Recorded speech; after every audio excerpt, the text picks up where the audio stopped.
लद्दाख की गलवान घाटी में चीनी सेना के साथ हुए संघर्ष में 20 भारतीय सैनिकों की मौत हुई है। सेना ने बताया कि इस संघर्ष में 17 सैनिक गंभीर रूप से घायल हुए थे और 0 से कम तापमान वाले ऊंचाई पर स्थित गलवान इलाके में बाद में उनकी मौत हो गई।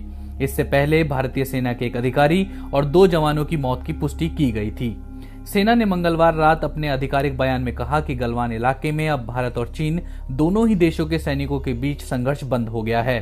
इससे पहले 15 और 16 जून के दरमियानी रात दोनों पक्षों के बीच हिंसक संघर्ष हुआ था। बयान में कहा गया है कि भारतीय सेना देश की एकता, अखंडता और संप्रभुता की रक्षा के लिए तत्पर है। इससे पहले उसने ये भी कहा था कि इस संघर्ष में दोनों पक्षों को नुकसान उठाना पड़ा है। हालांकि चीन ने अब तक ये साफ नहीं किया है कि उसे इसमें कितना नुकसान पहुंचा है। चीनी सरकार के अखबार ग्लोबल टाइम्स के एक संपादक ने कहा था कि चीन को भी इस मामले में नुकसान हुआ है। भारतीय विदेश मंत्रालय के प्रवक्ता अनुराग श्रीवास्तव ने बताया था कि भारत और चीन पूर्वी लद्दाख के सीमावर्ती इलाके में सैनिक और कूटनीतिक माध्यमों से तनाव कम करने के लिए बातचीत कर रहे थे। 6 जून को सीनियर कमांडरों की बैठक काफी अच्छी रही थी और उससे तनाव कम करने की प्रक्रिया पर सहमति बनी थी। इसके बाद मौके पर मौजूद कमांडरों की बैठकों का सिलसिला जारी था ताकि उस सहमति को ग्राउंड लेवल पर लागू किया जा सके जो वरिष्ठ अधिकारियों के बीच बनी थी।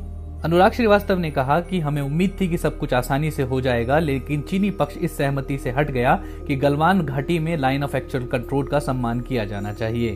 सोमवार रात की झड़प के बारे में उन्होंने बताया कि 15 जून की देर शाम और रात को एक हिंसक झड़प हुई। इसकी वजह ये थी कि चीनी पक्ष ने एक तरफा तरीके से मौजूदा स्थिति को बदलने की कोशिश की।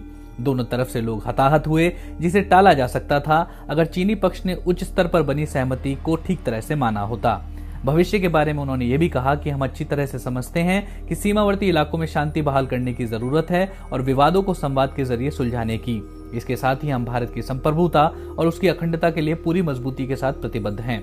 दूसरी तरफ चीन ने भारत पर आरोप लगाया है कि वो यथास्थिति को बदलने की कोशिश कर रहा है और उसे उकसावे की कार्रवाई से बचना चाहिए। हालांकि चीन ने अब तक ये नहीं बताया।